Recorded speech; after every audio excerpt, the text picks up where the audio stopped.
Sri Gurubhyo Nama children, welcome to online session Ekalaiva. We are discussing about colloids here. Already I have started with colloids. We have talked about the preparation of classification of colloids, preparation of colloids, purification of colloids, and we have studied about the properties of colloids also, like optical property, kinetic property, electrical properties. And yesterday I told about the lyophobic colloids. That is coagulation of lyophobic colloids. I have talked about, we have discussed about 3 different techniques. How to coagulate the lyophobic colloids, how to convert the lyophobic colloid into precipitate. All those things we have completed. The next one, today we are going to talk about the protection of colloids, how colloids are protected. So we are going to see in detail. Shall we move on, children? So be ready. We are going to discuss with the next topic now.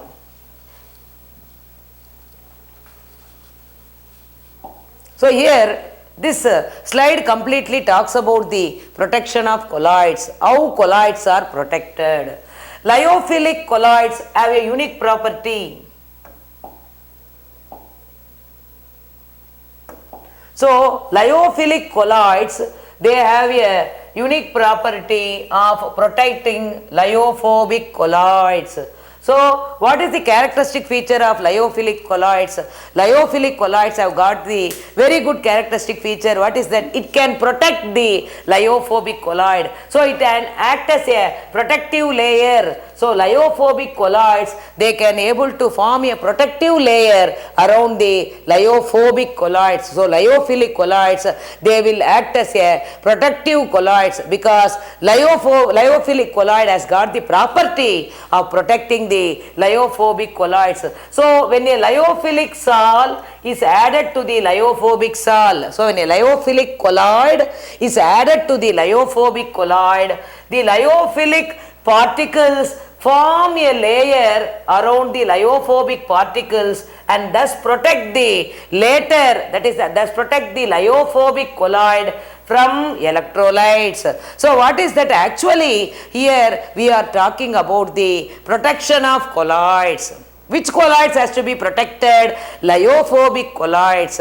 How it is protected? With the help of lyophilic colloids. So lyophilic colloids, when they form a layer around the lyophobic colloids, the particles in the lyophilic colloid, they will act as a layer around the particles of the lyophobic colloid. As a result, it prevents the lyophobic colloid from electrolytes. So from electrolytes, it starts to prevent the lyophobic colloid from the electrolytes. So here lyophilic colloids, they act as a protective layer for the lyophobic colloids. So it prevents the lyophobic colloids from electrolytes. So lyophilic colloids used for the purpose of protection are called protective colloids.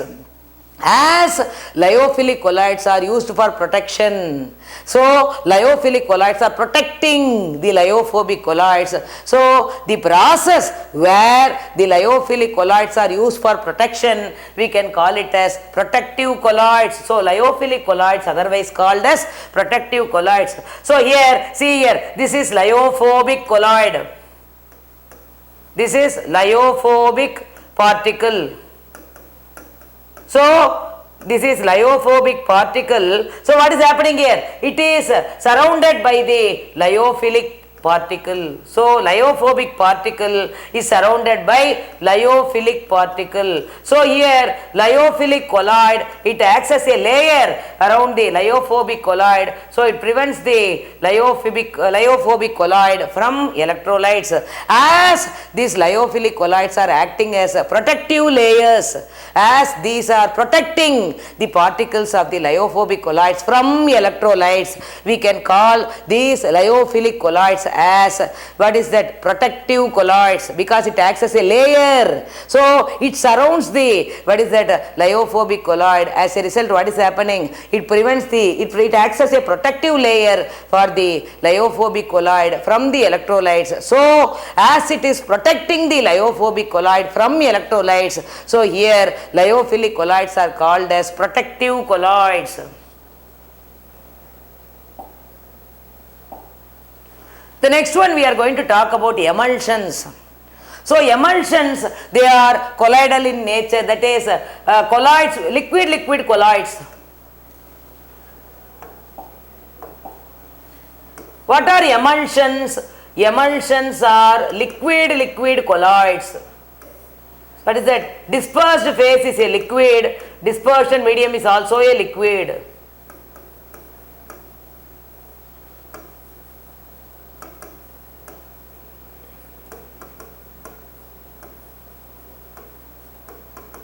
So what is a emulsion? Liquid colloid. So dispersed phase is a liquid and dispersion medium is also a liquid. So we can talk about emulsions where both the dispersed phase and dispersion medium are liquids. The examples, the types of emulsions. What are the types of emulsions? Oil in water and water in oil. So O bar W and W bar O. So here there are two different types of emulsion. What is an emulsion? Emulsion is a liquid colloid where dispersed phase is also a liquid and dispersion medium is also a liquid.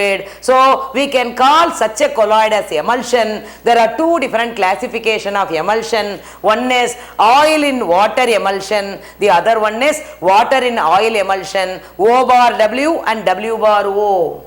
So here actually it is O bar W, oil in water. So O bar W. So here W bar O emulsion, water in oil. So there are two different types of emulsions. The next one, oil in water emulsion. What is that? Dispersed phase is oil. So what is the dispersed phase here? What is the solute here? Solute is the oil here. So what is the solute? Solute is oil here. Dispersed phase is oil and dispersion medium is water. So here dispersed phase is oil, solute is oil and solvent is water. So we can call such a type of emulsion as O bar W. O bar W. So what is O? What is that? Oil dispersed in water. Oil dispersed in water.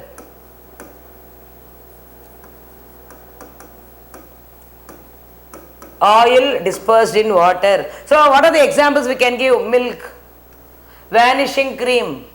So all these are examples for oil bar water emulsion. So here solute is a liquid, solvent is also a liquid. Such a type of colloid we can call it as emulsion. O bar W and W bar O are there. This slide talks about O bar W emulsion, that is oil dispersed in water. So here oil is the dispersed phase, water is the dispersion medium. The very familiar example, milk. So milk contains liquid fat dissolved in water.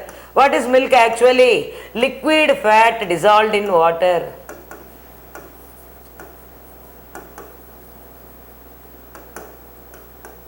Liquid fat dissolved in water. So that is called, what is that? Milk. So we are taking liquid fat and dissolving it in water. So we are getting a emulsion here. So milk is an example coming under emulsion. The next one, water in oil. So here there is again another type, W bar O. What is the other type of emulsion? It is W bar O.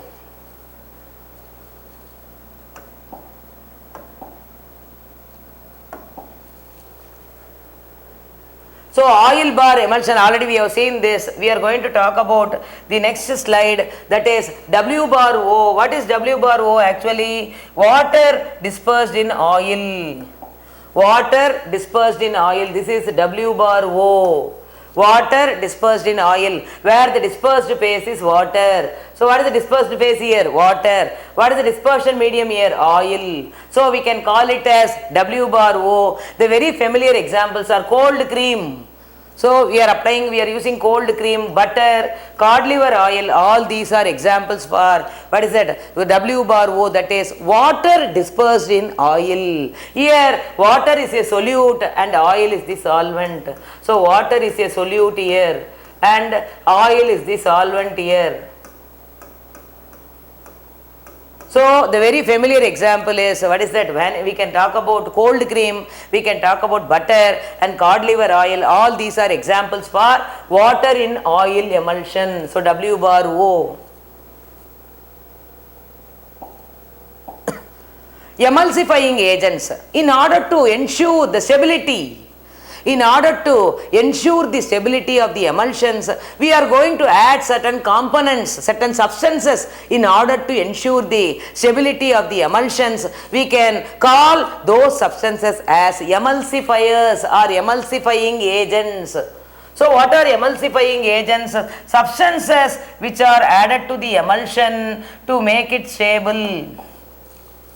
So emulsifying agents. So what are emulsifying agents? Whether it is emulsions of oil in water are unstable, and hence sometimes they separate in two layers. So what is happening actually? Emulsions of oil bar water, that is O bar W. So what is happening here? When you are not going to disturb for some time, they will stand as two layers, oil layer and water layer separately. So in order to stabilize, for stabilizing the emulsions, a third component called emulsifying agent is added. So what we are doing actually, when you talk about the oil bar water emulsion, that is oil is the solute and water is the solvent. So in such a case, what is happening? When you are going to mix it together, when you are not going to disturb for some time, after some time if you see, you can see the two layers, we can see the two separate layers, oil layer and water layer. So again it talks about if the colloid is not stable, the emulsion is not stable here. So in order to stabilize it, so what we are doing, I am adding some substances, some components are added in order to ensure the stability of the emulsion. What is that substance? What is the third component that we are adding to get the stability of the emulsion, which is nothing but emulsifying agents.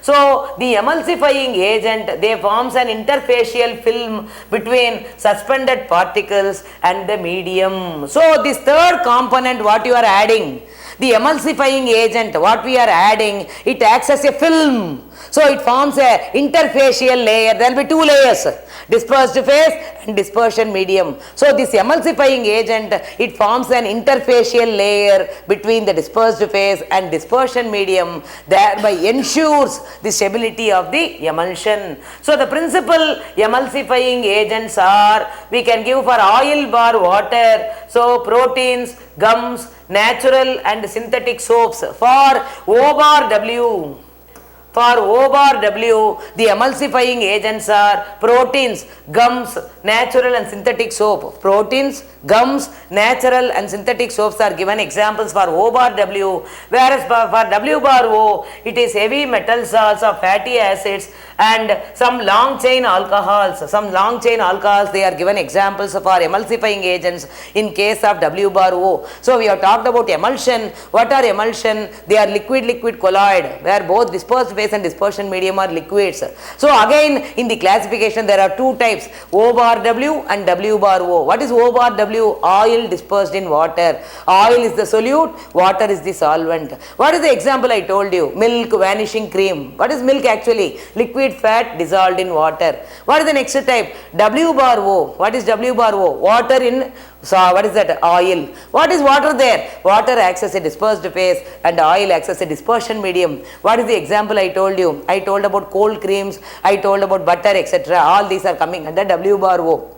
And whether it is whatever may be the emulsions, for example, when you talk about O bar W, oil bar, what is that? Water, emulsion, so they are unstable. Why? When you are going to mix oil and water, when you are not going to disturb for some time, so what will happen? You can see two different layers, oil layer and water layer. So what is that? It talks about what is that? The colloids are unstable, the emulsion is unstable. So what we are going to do? In order to make it stable, I am going to add the third component.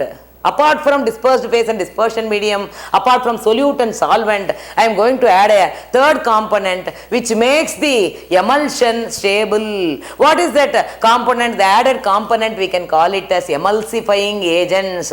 The components that ensure the stability of the colloids, we can call it as emulsifying agents. So when you are going to add this emulsifying agent, what will happen? It acts as, it forms a interfacial layer. So between the dispersed phase and dispersion medium, medium, it acts as a layer, so it ensures the stability of the colloids, that is emulsion O bar W. The principal emulsifying agents in case of O bar W, what are the emulsifying agents we can use? Either we can use proteins, or we can use gums, or we can talk about natural and synthetic soaps. So principal emulsifying agents for O bar W emulsion, we can use proteins, or we can use gums, or natural and synthetic soaps can be used as emulsifying agents. In case of W bar O emulsion, that is water dispersed in oil, where water is the dispersed phase and oil is the dispersion medium. In such a case, what type of emulsifying agents can be used? It can be heavy metal salts of fatty acids, it can be heavy metal salts of fatty acids, or long chain alcohols, alcohols having a greater number of carbon. So long chain alcohols can be added as a emulsifying agent, or that is heavy salts of metals of heavy fatty acids can be used as a emulsifying agent for W bar O.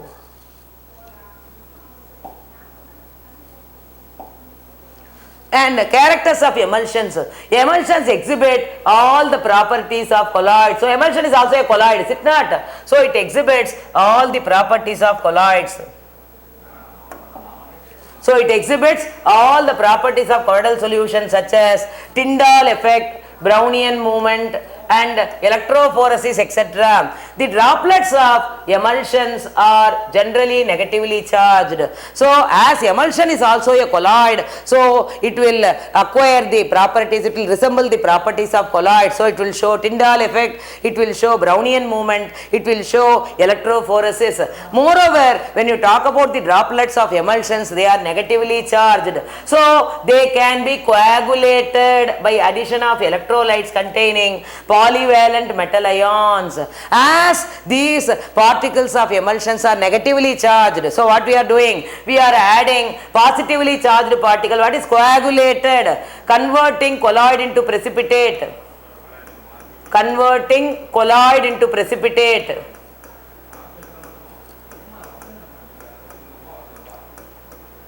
Converting colloid into precipitate. So what we are doing? We can convert the colloid, the emulsion, into a precipitate by adding positively charged ions as it is negatively charged. When you add positively charged particles, definitely coagulation is taking place. Colloid is converted into a precipitate. So mutual coagulation, aggregation, association is taking place. So the emulsion, which is a colloid, is getting converted into a precipitate. So emulsions can be diluted by adding any amount of dispersion medium. These emulsions can be easily diluted. How? By adding large quantity of dispersion medium. However, addition of dispersed phase results in the formation of separate layers. Emulsions can be broken into separate liquids by heating, freezing, and centrifugation. So actually, these are the techniques where emulsions can be easily broken by heating. So by heating, we can easily break away the emulsions.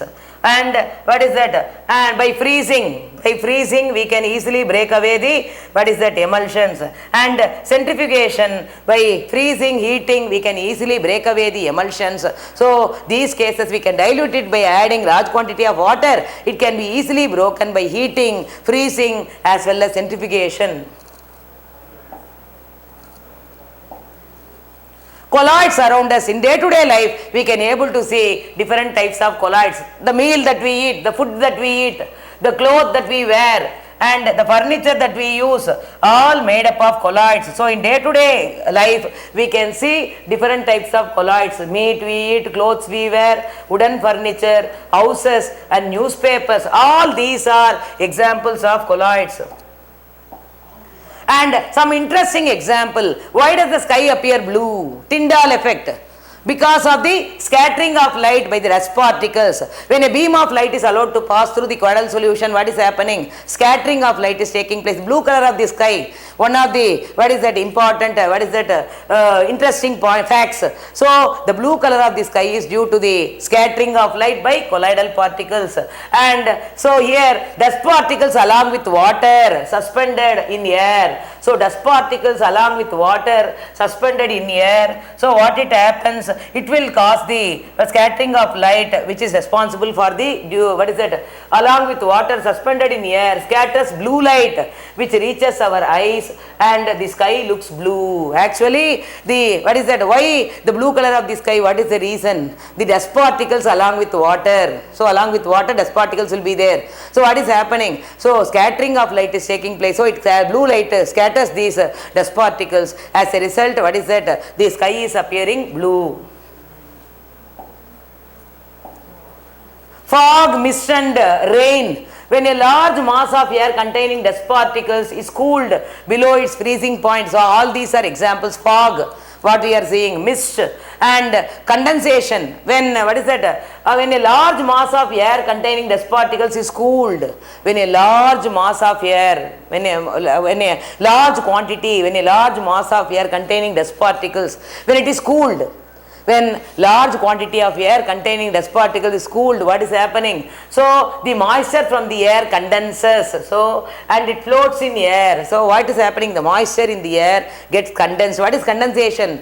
Water vapor is getting into liquid, is it not? So here what is happening? As it floats in the air, it will be appearing as fog or mist. On condensation, so what is happening? This water vapor is changing into liquid. So these what is that? Dewdrops. What is happening? On condensation in the upper atmosphere, the colloidal droplets of water grow bigger. So these colloids, all these are colloids. So on condensation, what is happening? They are becoming bigger in size and come down as rain. So as a result, what is happening? These colloidal particles, they are growing, they are bigger in size. As a result, it will fall down as rain. So sometimes the rainfall occurs when two oppositely charged clouds meet. Sometimes what will happen? When two oppositely charged clouds, positive and negatively charged clouds, when they meet each other, it may lead to the possibility of rainfall. Artificial rain. So sometimes you can see artificial rain. It is possible to cause artificial rain. So how it is caused? By throwing electrified sand or spraying salt carrying charge opposite to the one on clouds. So there are two ways of bringing artificial rain, either by throwing the electrified sand or by using the charge which is opposite to that of the cloud. So either we are going to use the charge opposite to that of the cloud for bringing the artificial rain, or by throwing electrified sand we can bring the artificial rain.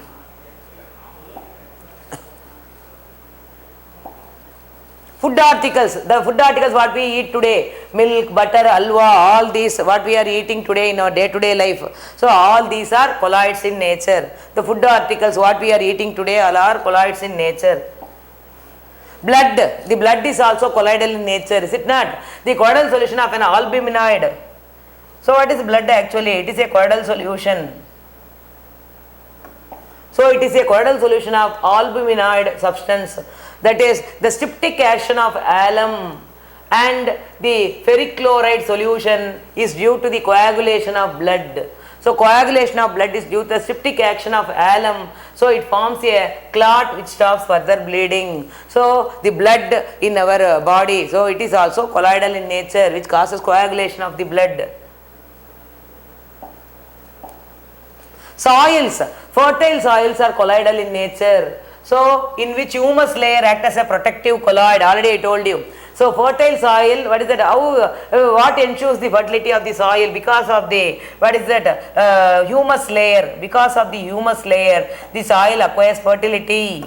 Is it not? So fertile soils are colloidal in nature, in which humus acts as a protective colloid. So here humus layer, so humus layer it acts as a protective colloid.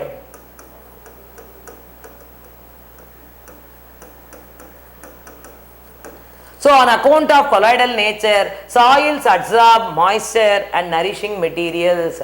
Because of the layer, because the protective layer which is a fertile layer, aqueous layer, that is which is a fertile layer, the humus which is a fertile layer, as a result what is happening is absorbs moisture.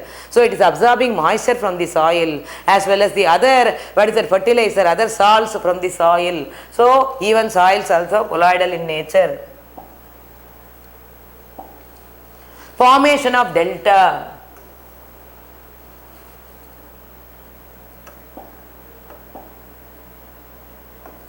So actually river water.